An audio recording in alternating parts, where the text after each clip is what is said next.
de nous lancer dans l'adoration et dans la louange.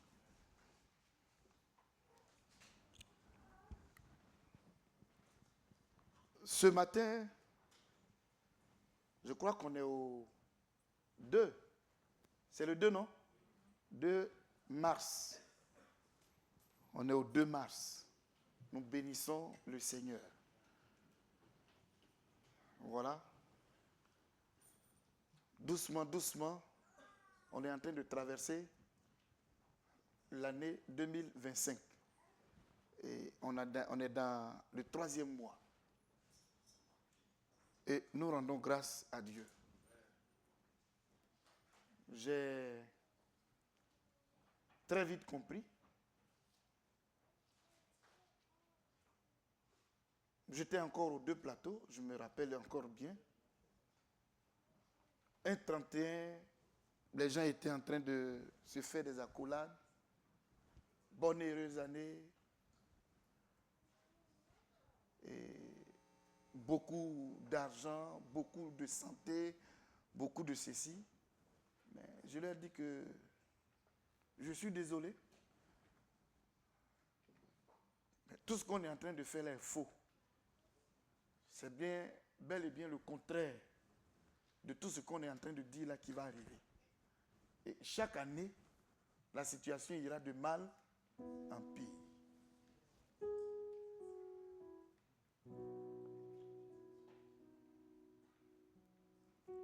Je ne sais pas, certains chrétiens, à un moment donné,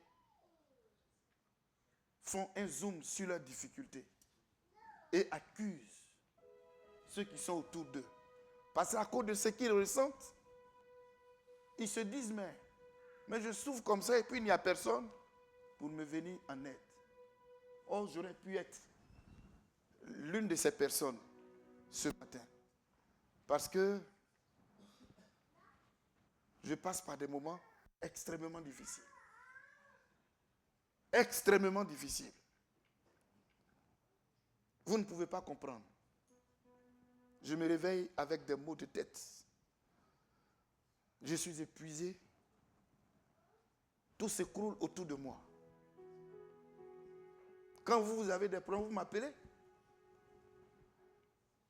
Je vous exhorte. Je prie pour vous. Mais et moi, quand j'ai mes difficultés, vers qui je vais? Qui me parle avec des paroles douces? Qui? Oh, j'étais sur le point de m'écrouler.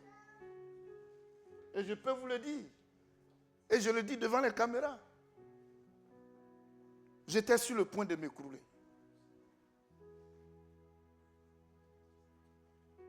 Toute ma famille s'en va. Mes parents s'en vont.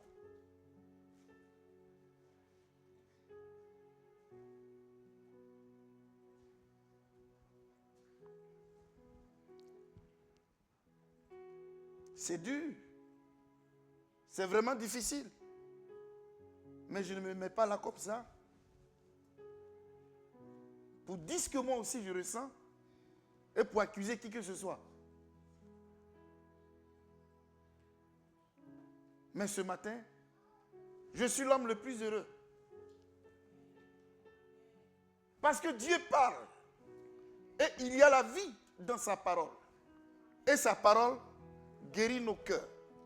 La parole de Dieu est au-dessus de nos ressentis. De tout ce qui nous écroule. De tout ce qui nous abat. Des gens sur lesquels tu comptes. Pensant pouvoir recevoir quelques paroles d'encouragement, ne sont pas là. Ils ne sont pas là en train de jouer leur rôle. Elles te croulent. Mais Dieu parle. Dieu aide. Dieu renouvelle. Voulez-vous que je vous dise quelque chose? Le Seigneur a donné une révélation à une sœur qui est venue me voir. Et dans sa révélation, j'ai eu un AVC. Moi, j'ai eu un AVC. Elle avait du mal à me le dire. Elle a tourné, et puis elle m'a sorti ça. Mais c'est dans la même semaine que mon grand frère est tombé. Elle me dit, il y a eu transfert. C'est toi que les gens avaient visé. Mais c'est tombé sur ton grand frère. Mais au nom de Jésus, mon grand frère se lèvera. Il se lèvera. Et il est dans le processus. Alors, vous voyez, j'ai un oncle.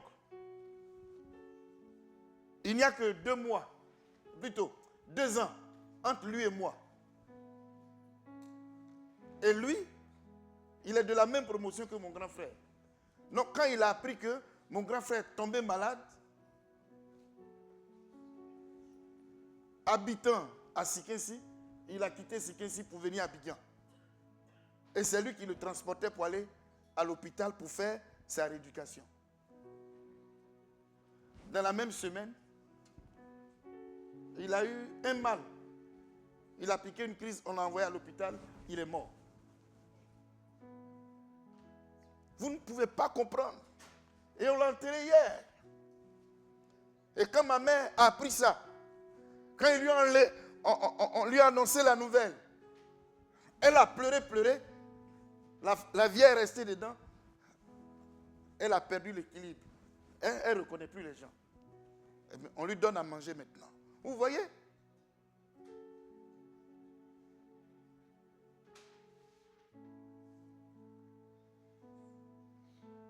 Et pendant ce temps, ma femme aussi. Ça ne va pas. Tout est difficile autour de moi. Tout est difficile autour de moi. Alors, à un moment donné, on est sur le point de s'écrouler. On est sur le point de s'écrouler. Mais j'ai ouvert la parole de Dieu et j'ai reçu une parole. J'ai reçu une parole qui a guéri mon cœur. Alléluia. Oui, cette parole, c'est que on ne devient pas chrétien pour être heureux. Vous m'entendez? Si quelqu'un pense qu'il est devenu, il vient à Christ pour être en paix, pour ne pas avoir de problème, tu t'es trompé. Est-ce que vous m'entendez? On ne devient pas chrétien pour ne plus avoir de problème. Tu t'es trompé.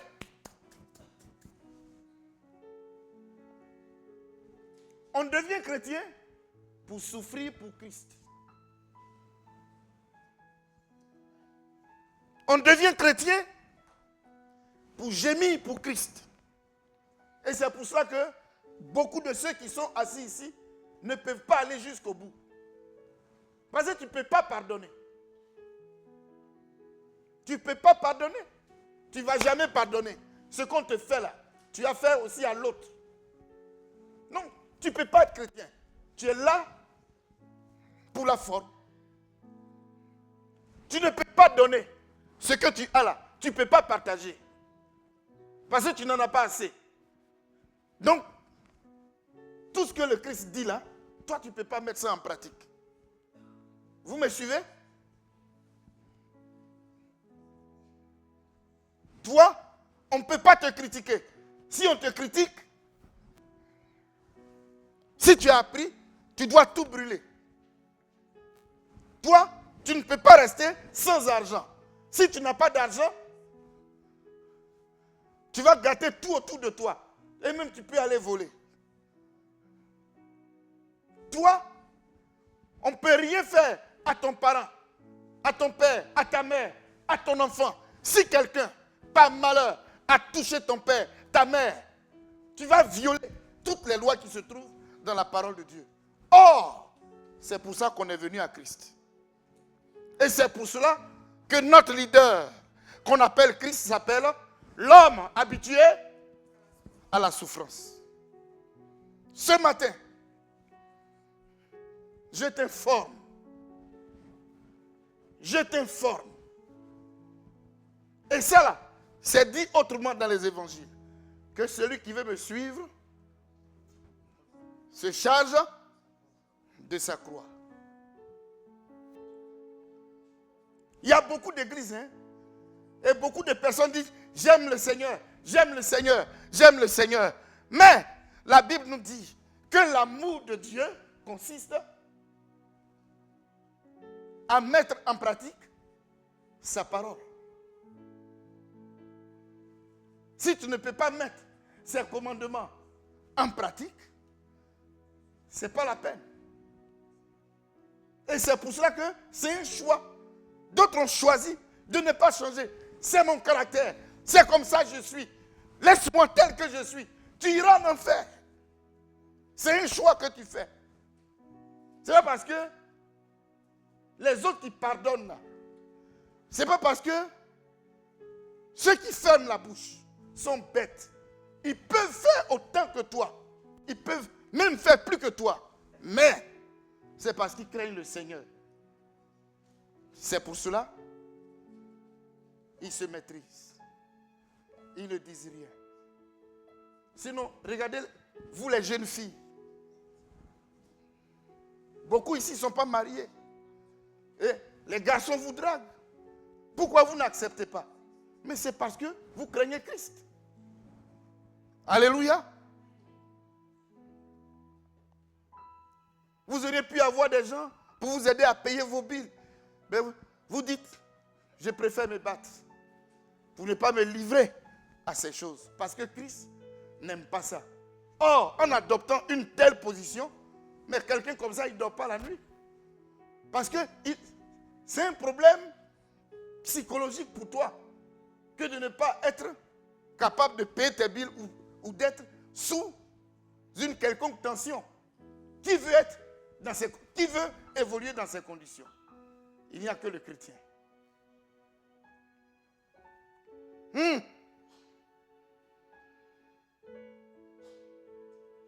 il nous a averti que le malheur, non, atteint souvent le juste. Mais l'Éternel l'en délivre toujours. Chers bien-aimés frères et sœurs, il y a des corrections qui doivent se faire dans notre engagement de suivre le Seigneur. Apparemment, nous sommes une petite église. Mais, dans la réalité, nous ne sommes pas une petite église. Au vu des enseignements que nous recevons. Parce qu'il a dit qu'il y a beaucoup d'appelés. Mais, il n'y aura que peu seulement qui seront élus. Le Seigneur n'aime pas les foules. Il y en a qui peuvent se... L'église amie, il reste combien là-bas?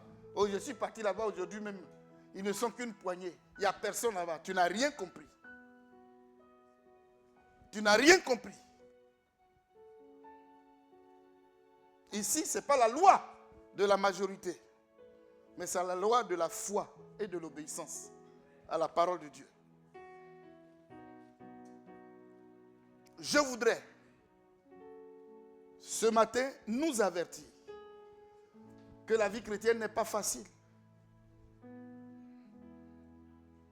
Oh, il y a un chant qui me vient en tête. Seigneur, beaucoup vont au ciel.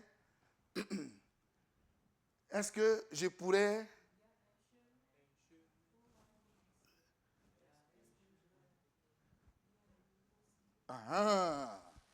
Est-ce que je pourrais aller aussi? Est-ce que je pourrais y aller aussi? De toute façon, mon cœur est là. De toute façon, moi, je ne peux pas me maîtriser là. De toute façon, quand on me fait et puis moi, je fais là, est-ce que moi, je pourrais aller aussi? Parce que ce que je suis là contredit la parole de Dieu. dans les ruses, dans les mensonges, dans les cache-cache, est-ce que je pourrais aller aussi? Ce matin,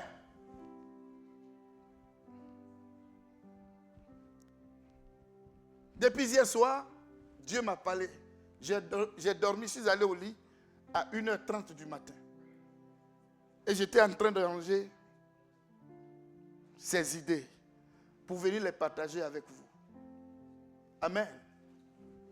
Alors, dites-moi, on commence. Les problèmes que les hommes ont sur la terre, là, est-ce qu'il y a pour les chrétiens à part et puis pour les païens à part? Est-ce que nos problèmes se ressemblent? Est-ce qu'on vit les mêmes problèmes? Je vous demande. Maladie, paiement de billes, les sorciers, les féticheurs qui attaquent. Est-ce qu'on vit les mêmes problèmes? Ok.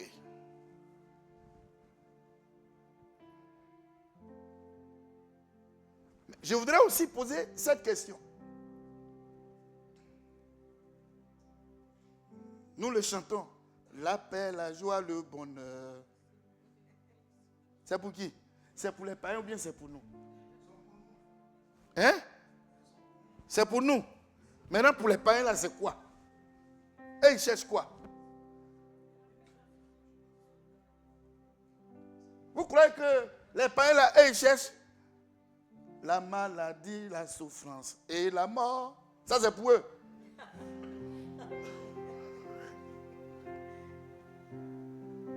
Est-ce qu'on cherche la même chose?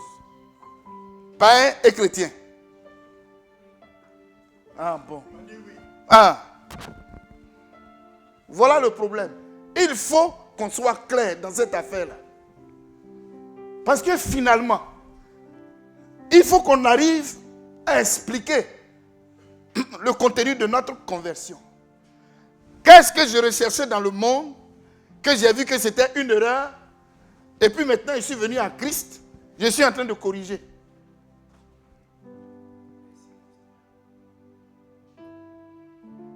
Est-ce que c'est parce que le monde cherche là que je suis encore en train de chercher pendant que je suis converti? Je me dis être converti. Ce n'est pas la même chose.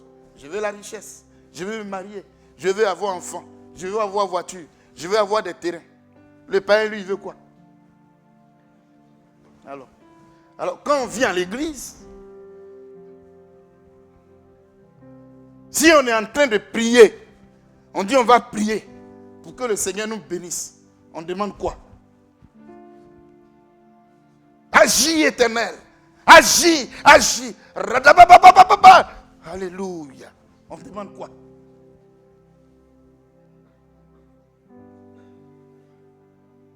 Qu'est-ce qu'on cherche?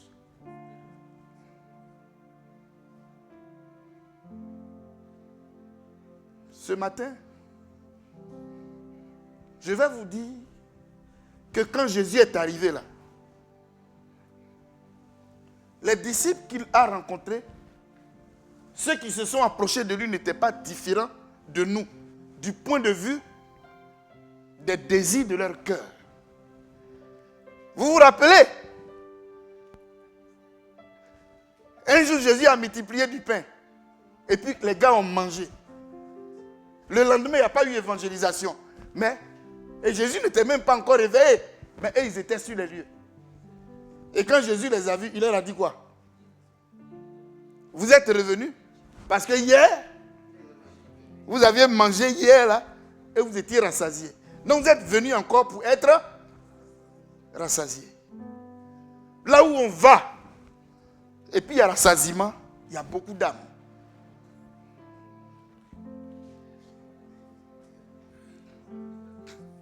Faux ou vrai? Et les gens venaient avec les malades. Là où on va, et puis on reçoit la guérison, on est beaucoup là-bas.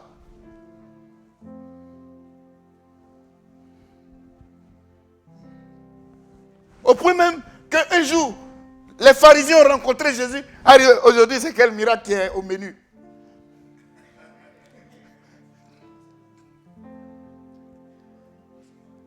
Il dit aujourd'hui, il n'y a pas de miracle. Miracle là, c'est affaire de Jonas. Rappelez-vous. Donc il a commencé à les décourager. Et on le trouve à un moment donné qu'il est dur. Quand il ne parle pas comme eux ils veulent, c'est qu'ils veulent entendre. Bien-aimé, hier j'avais peur. Souvent je suis sur les réseaux sociaux ou même à la télévision. Hein? Ceux qui sont à la maison me font un peu palabre. Daddy, laisse ça. Hein? Regardons autre chose. Toi, tu aimes trop les animaux. Ce que moi, je regarde là, ce n'est pas eux, c'est que les autres regardent. Je ne sais pas si vous avez vu. J'ai vu 2 ou 3 vidéos dont on parle que dans la mer, là, les monstres marins, les poissons, même les tortues, commencent à fuir. Vous n'avez pas vu ça? Les animaux marins, en très grand nombre, fuient en groupe. Et la jeune fille qui faisait le commentaire dit que quelque chose se prépare. Il doit y avoir certainement un tsunami qui s'annonce. Quelque chose est en train de se préparer.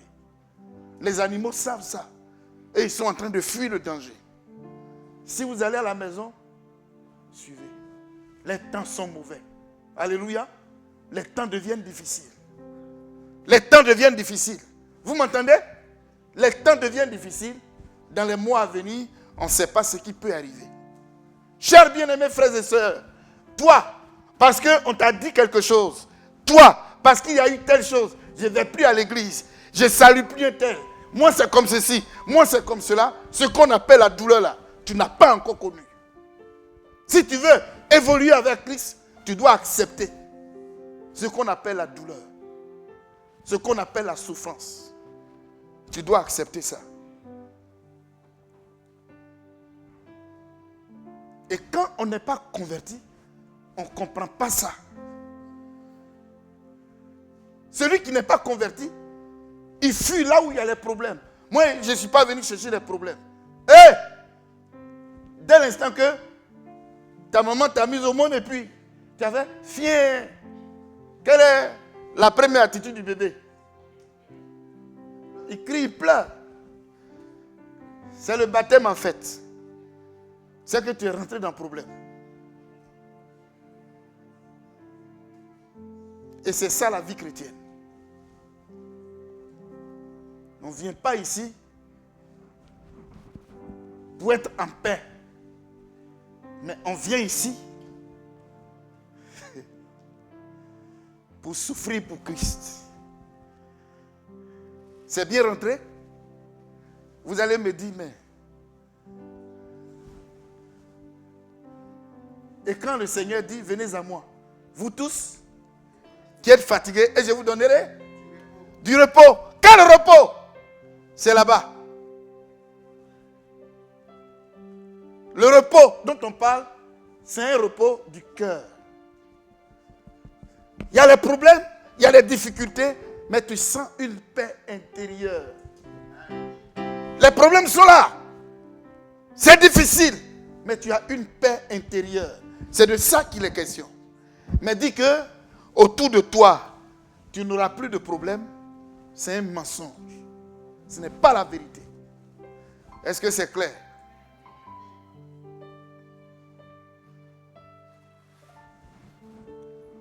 Mes amis sont contre moi parce que je marche avec Jésus.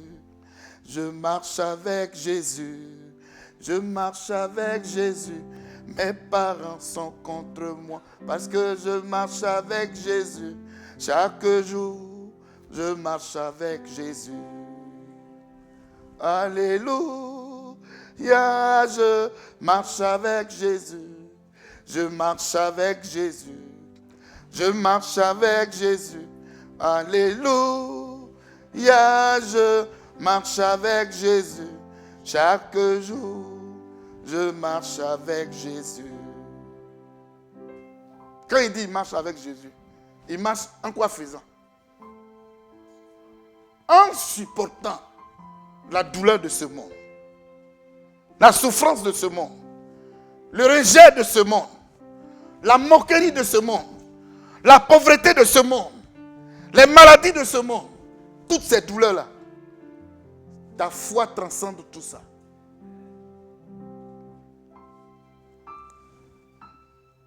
Aujourd'hui, Jésus a posé une question quand il reviendra là. Est-ce qu'il trouvera la foi sur la terre? Mais c'est à ça qu'il fait allusion. Alors quand je vois des gens, oui, toi, le Seigneur va t'élever, il va t'élever, tu vas briller, tu vas ceci. Il dit, tu vas t'éteindre. Tu es parti pour t'éteindre. Mais tu n'as rien compris. Quand Dieu élève quelqu'un, c'est sa foi. Alléluia. C'est sa foi qu'il élève. Parce que quand tu as la foi, que l'argent vienne ou que ça ne vienne pas, tu as la paix du cœur à l'intérieur. Tu tiens. La vie d'un homme, Jésus l'a dit, ne dépend pas de ses biens.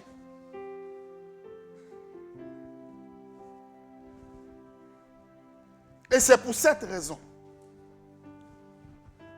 que les disciples, quand vous rentrez dans les évangiles, vous allez constater que Jésus faisait beaucoup de reproches aux disciples. On va aller étape par étape. On va étape par étape. Dans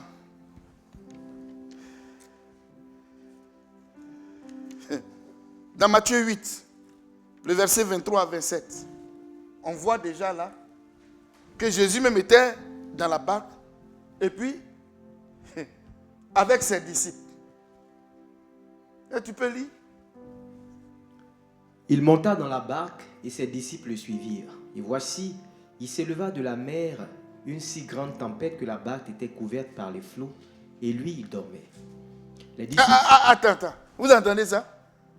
Donc, Jésus était là. Mais pourquoi il y a eu vent?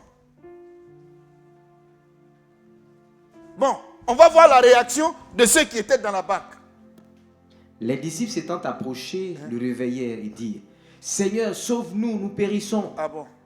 Il leur dit, « Pourquoi avez-vous peur, gens de peu de foi? » Jésus aussi. Donc lui, il n'avait pas peur. Vous êtes au milieu de la mer, il n'y a pas bois pour dire que tu vas t'accrocher. Il y a vent. La pirogue la tangue comme ça. Tes disciples sont en train de crier. Et il dit, mais vous là, de quoi avez-vous peur? Homme de peu de foi. Ça veut dire que lui n'avait pas peur. Mais qu'est-ce qui fait que lui n'a pas peur? Qu'est-ce qui fait qu'il n'a pas peur? Jésus n'était pas stressé. Mais les disciples étaient stressés. Pourtant, ils vivaient le même problème. Allons-y chercher à comprendre quelque chose. Non, mes frères et sœurs, on est gâtés. On est gâtés. Vous ne pouvez pas comprendre. On est gâtés. On est bien. On est bien. On est venu chercher l'argent. Mais ce qu'on a trouvé là, l'argent ne saurait être comparé à ce que nous avons reçu. Prêche, pasteur. Oui. Et il y en a qui n'ont pas compris ça. S'ils prennent quelque chose à la légère, c'est affaire de Dieu là. C'est affaire de Dieu. On méprise la parole de Dieu. On méprise l'église. Tout ce qui est spirituel fait l'objet d'un mépris. On s'en fout des chrétiens. On persécute les chrétiens. On insulte les chrétiens. On s'en fout de Dieu. On s'en fout de Dieu. Dieu. Qu'est-ce qu'on n'a jamais entendu? Qu'est-ce qu'on n'a jamais vu? Mais ce qui est paradoxal, c'est que chaque jour, chaque semaine, chaque mois, des gens qui un jour étaient nés arrivent à s'éteindre. Non, ils meurent. Et on va les enterrer. Mais quand on les enterre, ils s'en vont où? Point d'interrogation. Tu rendras un jour compte à Dieu. Qu'as-tu fait de la vie que je t'ai donnée? Tu vas répondre. Tu veux ou tu ne veux pas, tu vas répondre. C'est sur la terre, on te pose question, tu dis, moi je ne parle pas. Mais là-bas, tu vas parler. Et nous parlerons tous. Et c'est pour cela que si tu es vivant, il faut accepter le Seigneur après la mort. Achevé. Et on a le temps ce matin pour tout remettre en cause, pour repartir sur de nouvelles bases. On peut tout changer. On peut tout changer, tout dépend de nous. 1, de notre compréhension. 2, de faire un choix. Ah, ça là, moi je m'en fous. Je laisse tomber. Ou, ah, tel que c'est dit là, c'est la vérité. Je prends. Mais Seigneur, aide-moi. Aide-moi à mettre ça là en pratique. Sinon, ici là, on se ressemble tous et on est tous les mêmes choses. Même moi qui vous parle, je suis plus meurtrier que vous. Je suis plus adultère que vous. Je suis plus coléreux que vous. Je suis plus mauvais que vous tous qui êtes là. Mais à la différence que je reconnais ce que moi je suis. Et je sais qui est capable de me délivrer. Qui a payé le prix pour que moi, je puisse être pardonné. Pour que je puisse ranger ma vie. Et ce matin, c'est le message. C'est le message. Veux-tu briser le pouvoir du péché? Veux-tu briser le pouvoir du péché? Tu dis quoi? La force est en Christ. La force est en Christ. Le pouvoir du péché se trouve dans chacun de nous. Le pouvoir du péché se trouve dans chacun de nous. Mais veux-tu le briser? Veux-tu mettre fin au pouvoir du péché? Je t'informe que la force est en Christ. Ce matin,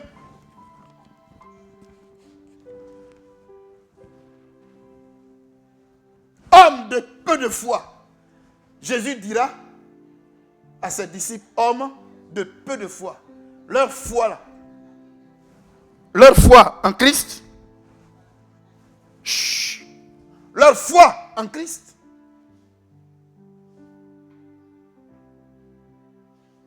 ne pouvait pas les amener à comprendre qu'ils étaient avec celui qui a fait le ciel et la terre. Ils ne savaient pas que c'est Dieu qui était avec eux. Leurs yeux étaient fermés. C'était des aveugles. On va rapidement évoluer.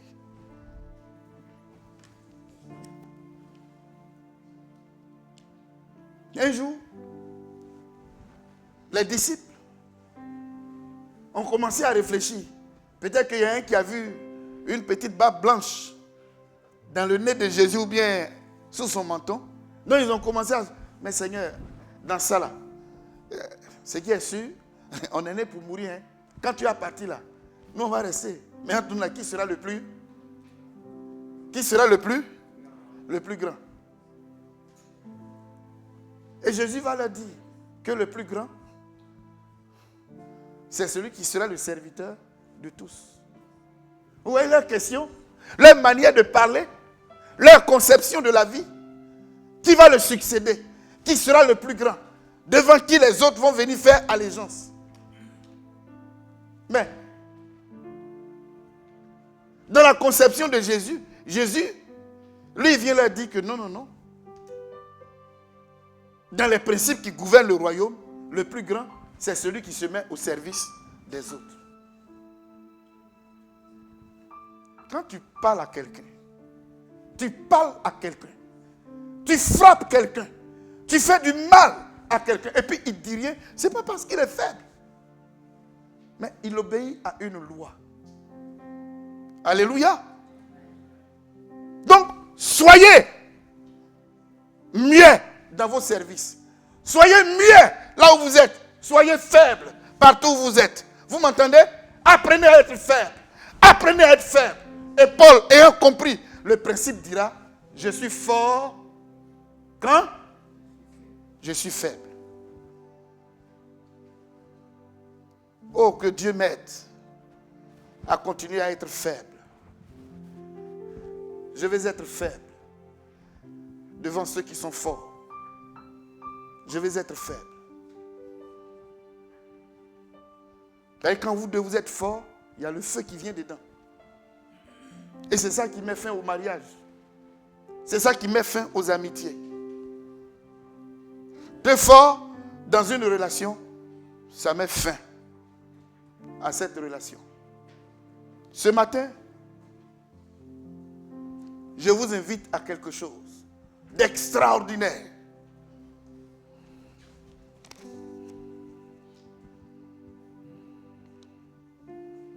Un jour, Jésus a dit à ses disciples qu'il allait aller à Jérusalem. Et que quand ils vont partir là, les Juifs vont l'attraper, ils vont le tuer. Mais que 3 jours après, il allait ressusciter. Vous avez compris? Il dit,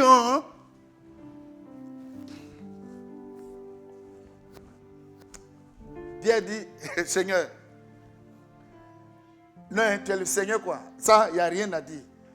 Mais toi là où tu es là, quelqu'un, si les garçons, il n'a qu'à venir te toucher. Il va voir de quel bois moi je me chauffe. Il ne t'arrivera rien.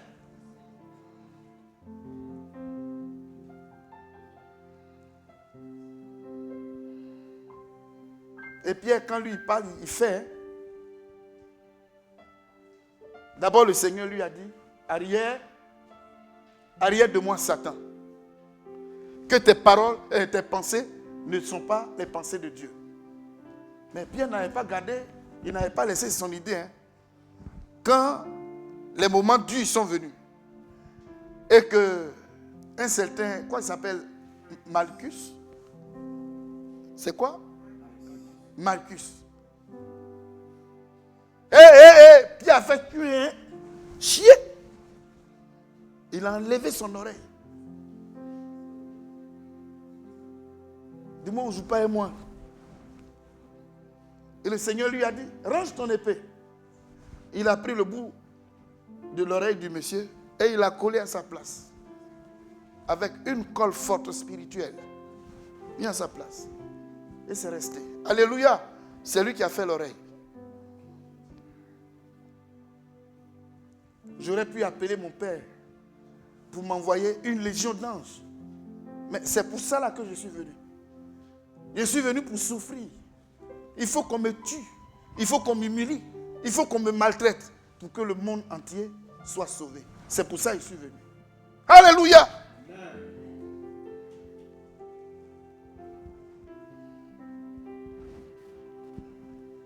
Merci mon frère. Et si tu n'avais pas été là?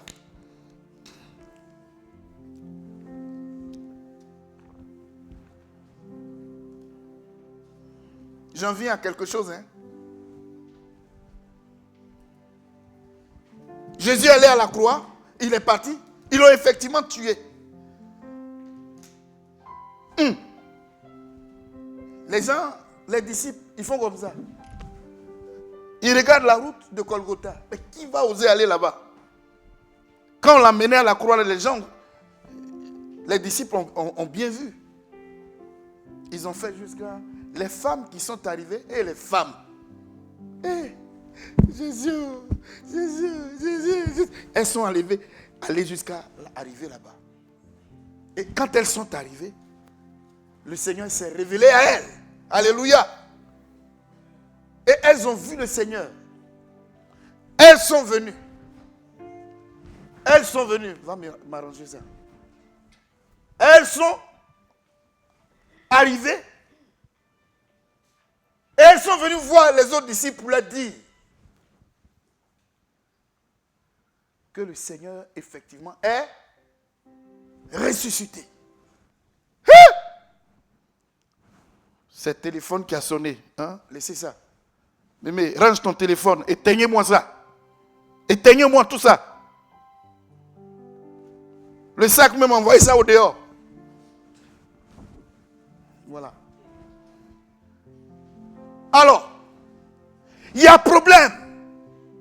Il y a problème. Jésus leur avait dit qu'il allait mourir, que 3 jours après, il allait ressusciter. Les femmes, après la mort de Jésus,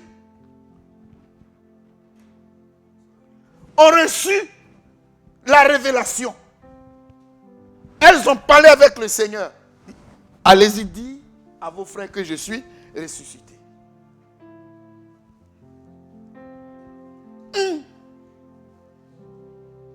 Ils sont partis voir. Et il s'est trouvé que ils n'ont pas vu le corps. Mais dites-moi, ça là, comment faire? En tout cas, les disciples n'ont pas cru.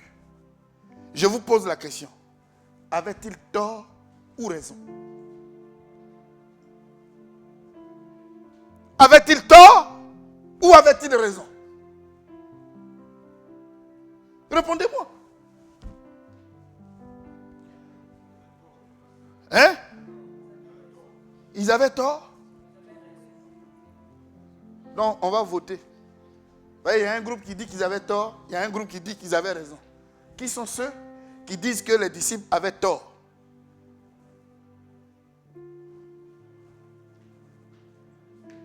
Il y aura beaucoup de neutres. Hein? Et qui sont ceux qui disent qu'ils avaient raison? Ah, désolé.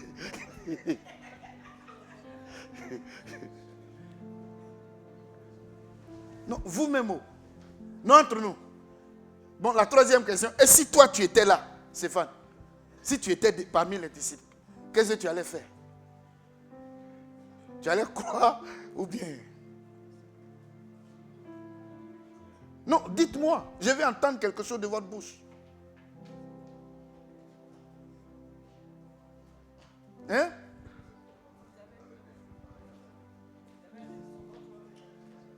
Oui?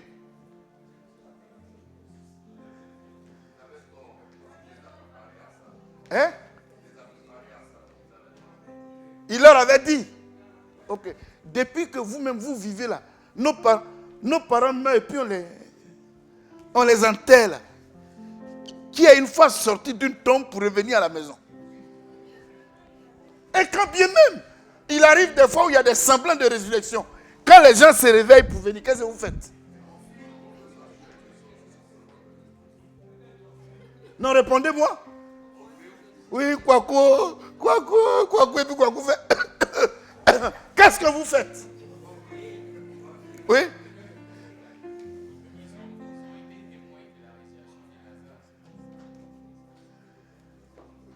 Ils ont été témoins de la... Et tu crois que ça, là, ça suffit?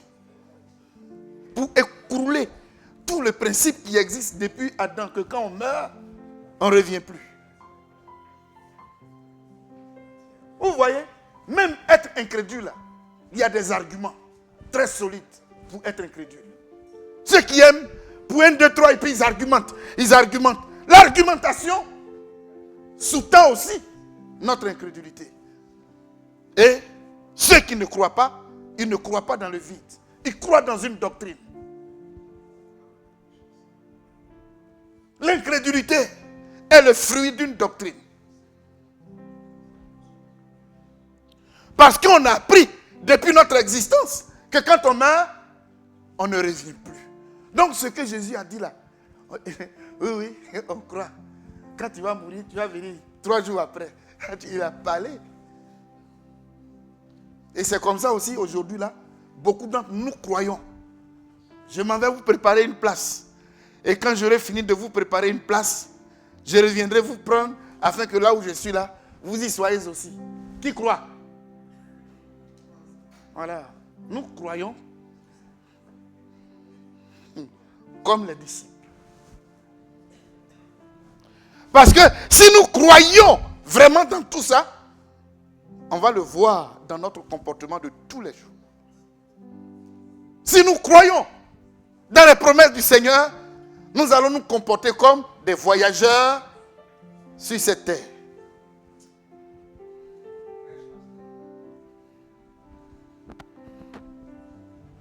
Je demande à Dieu de nous aider.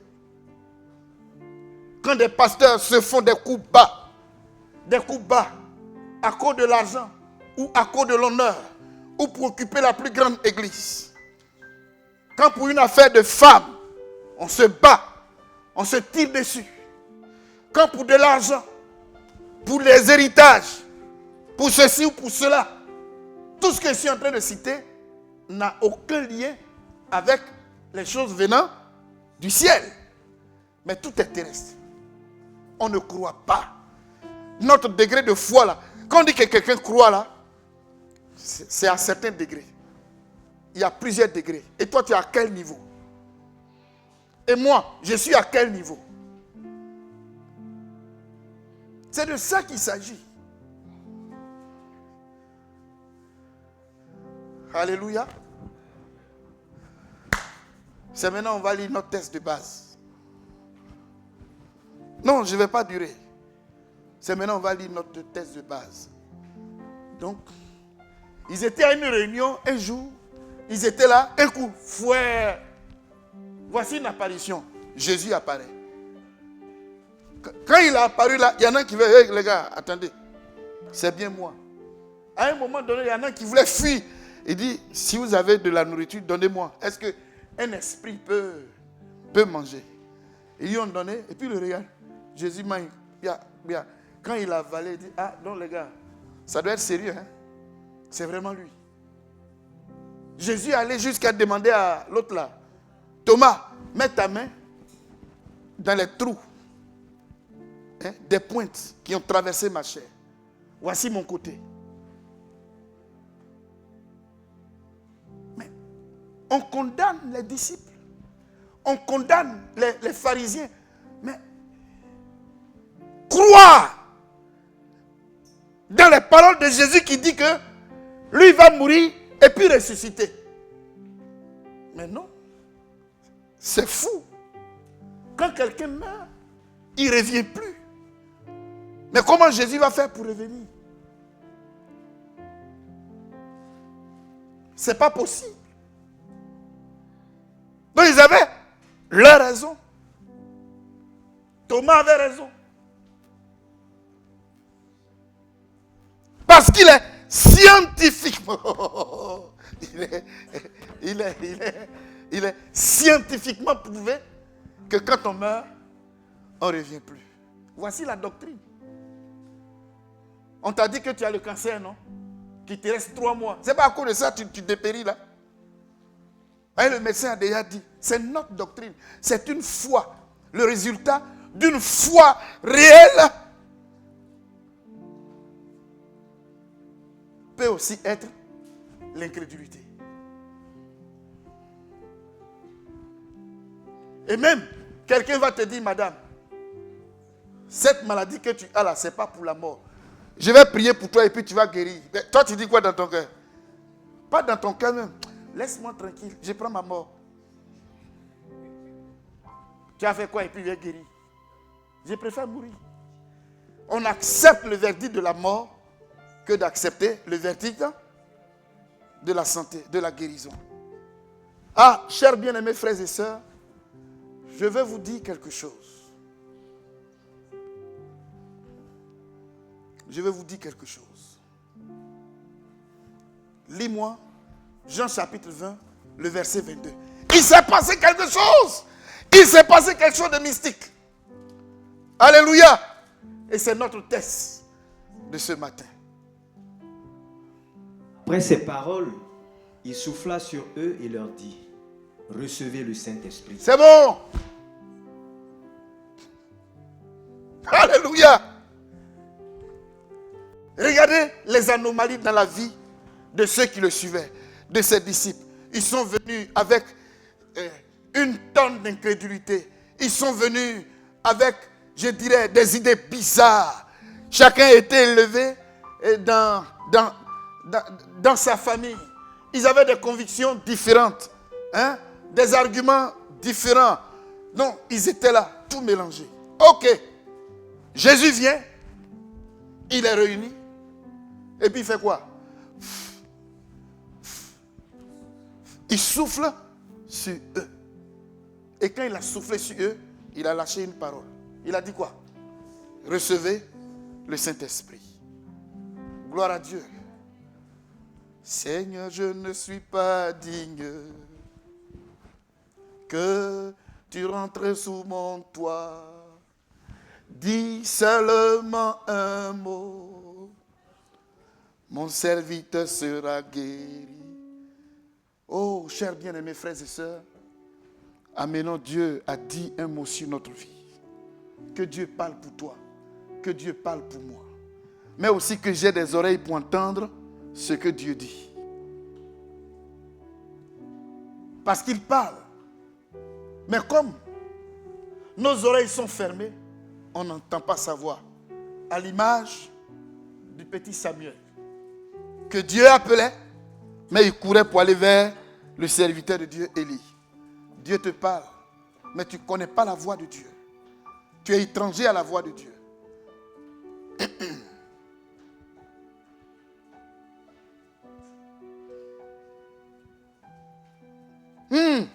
Dieu te parle. Il parle, il parle.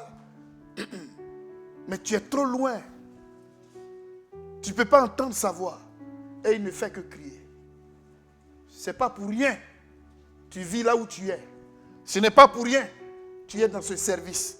Chaque jour, chaque matin, chaque midi, chaque soir, chaque nuit. Dieu te parle. Mais est-ce que tu entends sa voix?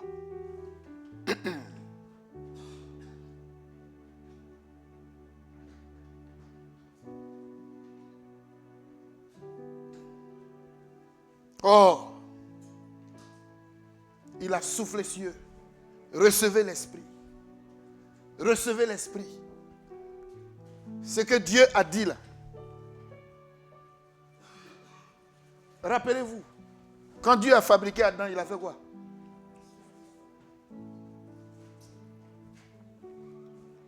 Notre Dieu n'a pas la vie. Je répète, notre Dieu n'a pas la vie, mais notre Dieu est la vie. Et il a partagé, il a insufflé, il a donné une partie de sa personne à l'homme.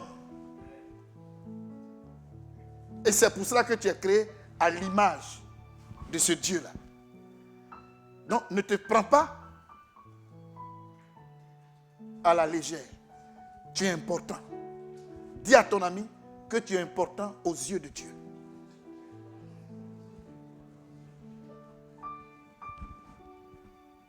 Tu es même très important.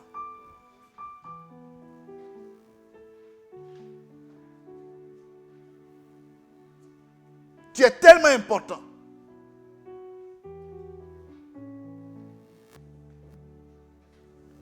Après ces événements,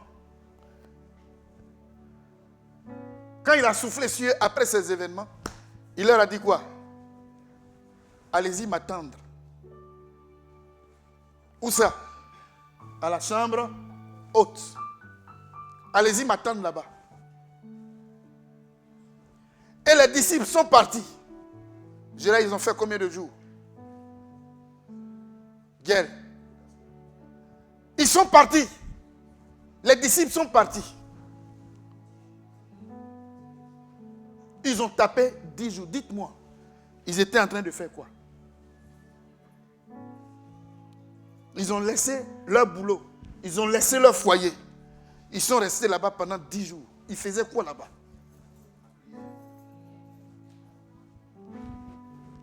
Alléluia. Mais quel était leur sujet de prière? Éternel, interviens ma voiture.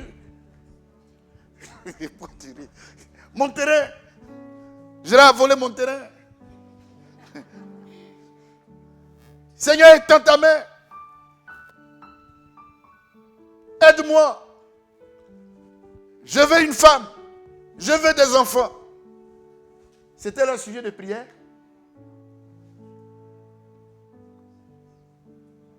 ils étaient là-bas pour apporter. On va lire ça. On va lire quelque chose. Marc. Allons-y dans Marc. Je crois, 7.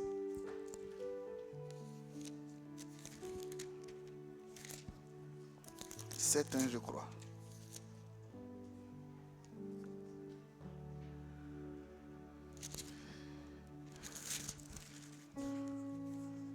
Attendez-moi un peu.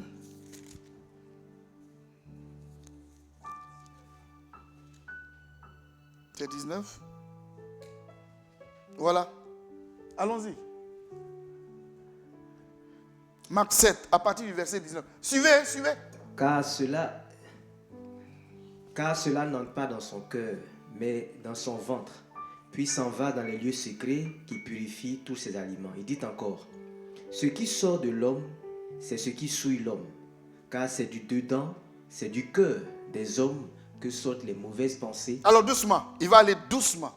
Alors tu vois, Dieu a pris son appareil, et puis, il a plongé ça sur le cœur de l'homme. Ce qu'il a vu dedans là, c'est ça qu'il va citer. Les mauvaises pensées, oui, les adultères, oui, les impudicités, oui, les meurtres, les vols, oui, les cupidités, les méchancetés, oui, la fraude, le dérèglement, le regard envieux, la calomnie, l'orgueil, la folie. Toutes ces choses mauvaises sortent du dedans et souillent l'homme. Alors, qui se retrouve dans ça?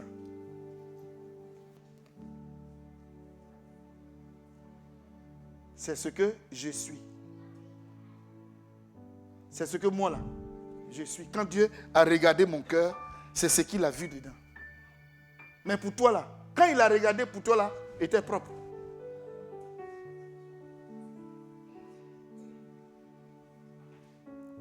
Mais c'est pour cela que si tout de suite il dit à Gérard que Gérard, mais tu es trop envieux, il va avoir quoi entre lui et moi? Il va avoir quoi? Voici palabre. On va commencer à se battre. Il va devenir mon ennemi. Pourquoi? Il va dire que je l'ai insulté. Mais je t'ai dit ce que Dieu a vu là. C'est ça que j'ai dit. Donc dis-moi, et toi aussi, c'est tout. Et toi-même. On se ressemble. Et c'est ce que nous sommes. Et les disciples là ont compris ça. Et pendant les 10 jours, c'est ce problème-là ils étaient en train de régler dans la prière. Alléluia. Ils ont prié. Allons-y dans Acte 2, rapidement. Ils ont prié. Ils ne savaient pas ce qui allait se passer. Mais quand ils ont prié,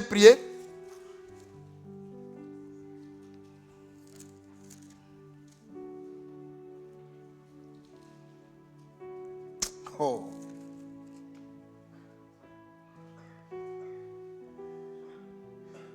Bon, lis à partir du verset 1. Le jour de la Pentecôte, ils étaient tous ensemble dans le même lieu. Tout à coup, il vint du ciel un bruit comme celui... Ah, doucement! Ce mot-là m'intéresse. Ils étaient en train de prier. Et puis quoi? Tout à coup. Tout à coup veut dire quoi? Soudainement. Alléluia. Quoi encore? Brusquement. Quel adverbe encore? Il y en a encore? Subitement. Vous voyez? Ça veut dire là. L'homme ne contrôle plus ça. Ce que l'homme contrôle, c'est sa prière. Et c'est pour cela que je prie Dieu qu'on finisse de payer ce terrain. Il faut qu'on finisse de payer ce terrain. Quand on a fini de payer ce terrain, on ira à des moments où on prendra toute la journée pour prier. Beaucoup ne pourront pas supporter. Ça, ce n'est pas mon affaire. Mais on s'en va pour prier, pour verser, déverser tout ce que notre frère vient de dire là. On va verser tout ça au pied du Seigneur. Aujourd'hui là, on ne parle pas de chute d'un chrétien. Et lui-même n'est jamais debout pour parler de chute.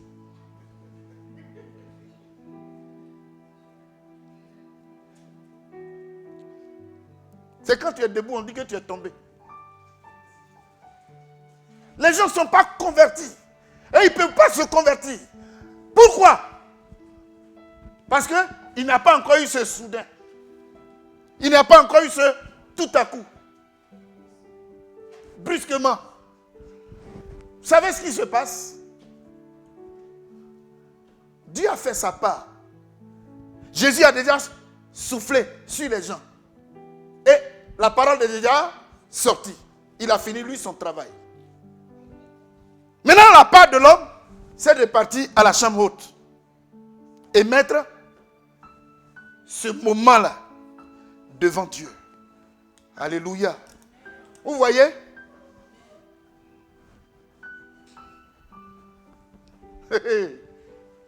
Faut pas, on va s'amuser. Hein? Vous rentrez dans un bureau. Dans le bureau d'une personnalité. Hein? Tu t'annonces. Tu es assis là. Hein? Celui que tu es allé voir là, il tourne. Il tourne. Quelquefois, tu t'assois jusqu'à 30 minutes, 45 minutes, 1 heure de temps. On dit, il faut repasser demain. Le patron n'a pas le temps.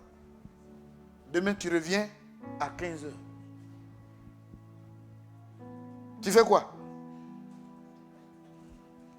Tu as fait quoi? Tu as dit quoi? Tu as quelle force? Mais notre Dieu est le Seigneur des seigneurs. Donc, il n'apparaît pas comme ça. Il faut prendre du temps dans sa présence. Il faut le chercher. C'est pour ça qu'il dit que celui qui me cherche, et qui me cherche comment? De tout son cœur, je me laisse trouver par lui. Mais c'est dans ce tout le cœur là. Ah, église là, ça dure trop. Et puis on s'en fout.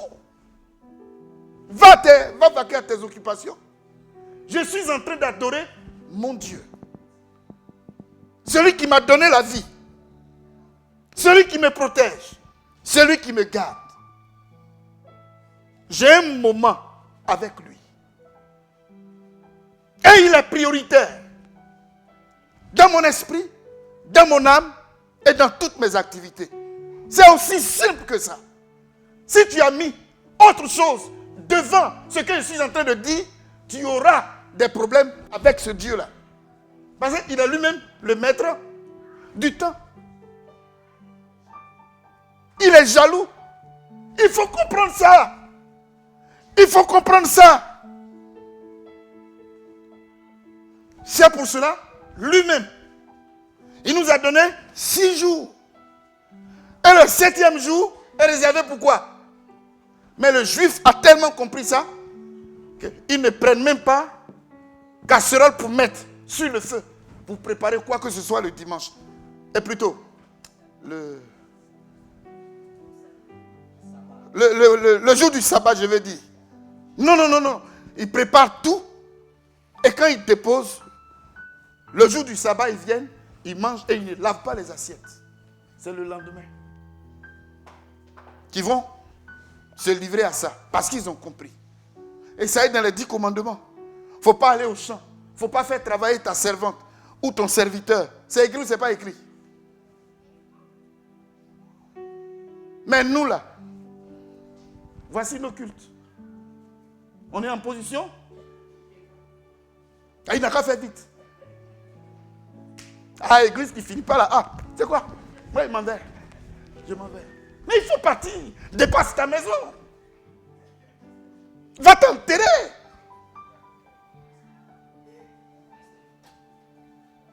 Mais après là, il ne faut pas crier. On peut tout faire. On peut tout dire. Mais quand il s'agit de Dieu, il faut aller doucement. Il y a des gens, quelque part, qui sont en train de demander que les églises aillent leur rendre compte. Hein? Que les offrandes qui se font, on a qu'à leur rendre compte.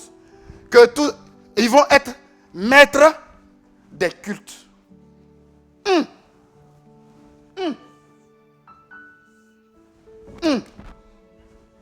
À genoux. Il faut parler à Dieu.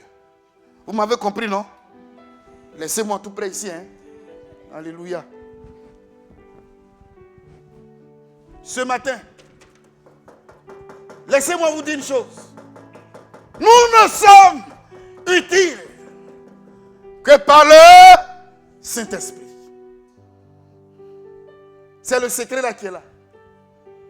Tout à coup, soudainement, brusquement, il s'est passé quelque chose. Or, Dieu est capable de faire quelque chose. Pendant que les frères étaient en train de prier, eux, ils ne savaient pas. Ils ne savaient pas ce qui allait arriver. Vous m'entendez? Ils ne savaient pas ce qui allait arriver. Et écoutez-moi, si tu penses que ce travail que tu fais là, qui a fait que toi, tu vas avoir ta vie, tu t'es trompé.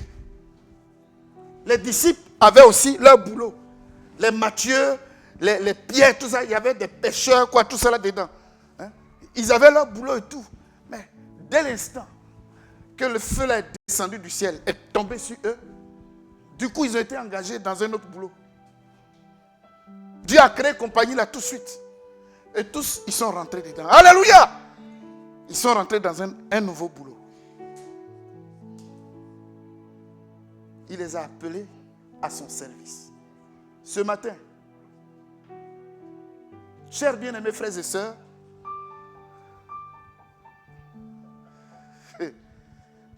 la présence du Saint-Esprit qui est venu dans la vie des disciples là, ça fait quoi? C'est venu sous forme de quoi? De feu. Et le feu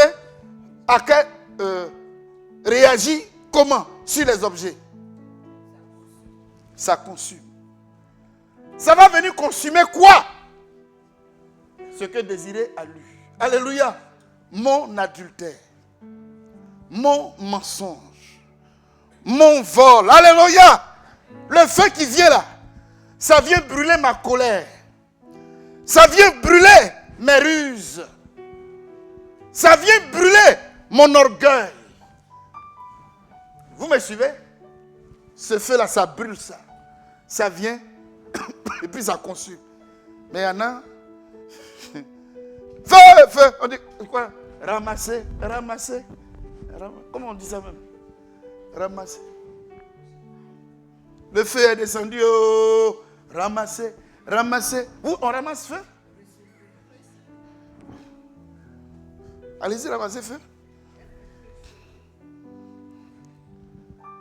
Feu t'a jamais brûlé. Hein? Gloire à Dieu. Il n'y a que le feu du Saint-Esprit qui peut détruire ma colère, mon mensonge, mes ruses, tout ce que je suis. Tout ce que je suis. C'est le feu du Saint-Esprit qui vient consumer tout ça. Alléluia. On n'a pas assez de temps. Souvent quand on parle de l'onction, on pense à la prophétie. Quand on parle de l'onction, on parle déjà de guérison, de miracle. Détrompez-vous. Je vous dis qu'il faut être avant de faire. Il faut que le feu te brûle. Il faut que le feu vienne brûler tout ce qui est en toi et qui est mauvais là. Il faut que le feu consume ça pour que tu sois apte à aller rendre d'abord témoignage de ce que le Seigneur a fait pour toi.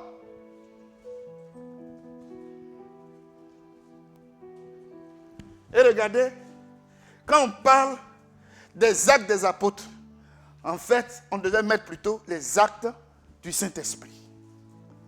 À partir de là, les disciples, une fois, vous allez voir, hein, une fois, on les a mis en prison, on les a bien chicotés. Quand ils sont sortis, et puis ils chantent, gloire à Dieu, de ce qu'à cause du nom de Jésus, on nous a frappés. Ah, ils ne sont pas allés porter plainte, hein. Mais ils étaient contents d'avoir été battus au nom de Jésus. Mais c'est quelle pensée ça?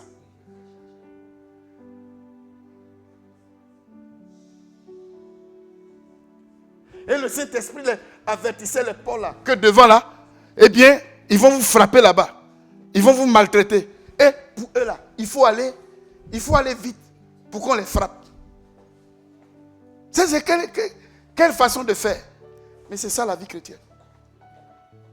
C'est la voie que le Seigneur nous a tracée. Ce matin, nous avons besoin de nous livrer à Dieu pour qu'il nous transforme. Parce que le Saint-Esprit transforme. Alléluia. Le Saint-Esprit console. Le Saint-Esprit console, vous m'avez entendu? Il console. C'est le message que j'ai reçu. Il est rentré dans ma vie. Il est rentré dans ma vie et il a poussé ma foi de manière à être au-dessus des informations qui venaient de mon village, de ceci, de cela. Tel est malade, la vieille ne parle pas, il y a ceci, il y a cela. Il m'a amené à être au-dessus. Amen.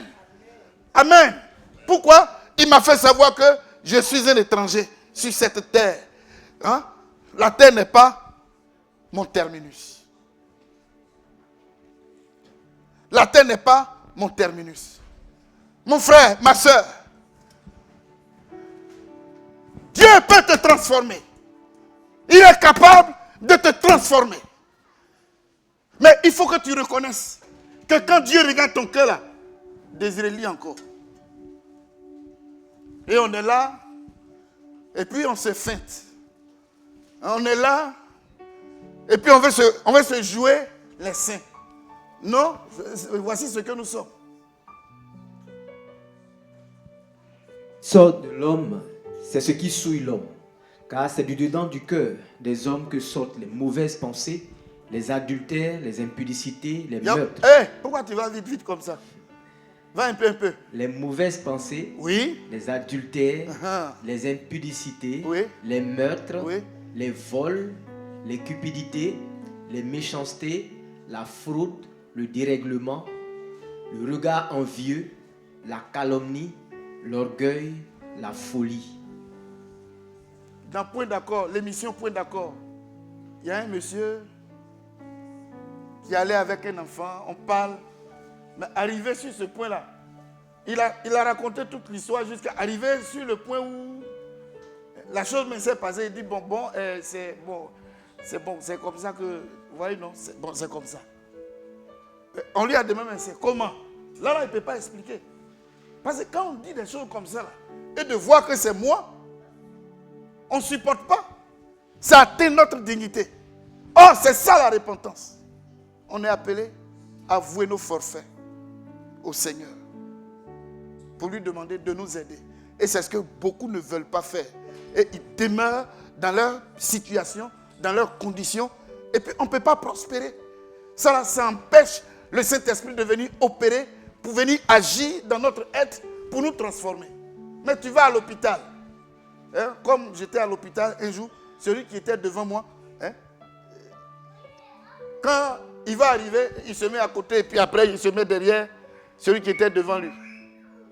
Comme ça jusqu'à un moment il arrive. Tu as quoi? Le médecin, tu as quel problème ici? Mais tu as quoi? Il ne parle pas bien.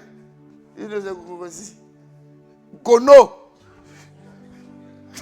Si tu as gono, tu as gono. C'est une maladie. Quand il a dit gono net, il est rentré dans le recueillement. N'ayons pas honte de nous-mêmes. C'est ce que nous sommes. Amen. C'est ce que nous sommes. Disons à Jésus ce que nous sommes.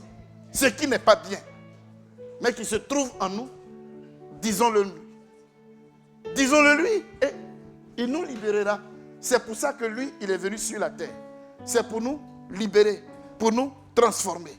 Alléluia. Ce matin, j'aurais voulu avancer, mais je vais m'arrêter là. Je vais m'arrêter là pour dire à quelqu'un. Tu es en train de souffrir comme moi? Tu es en train de souffrir?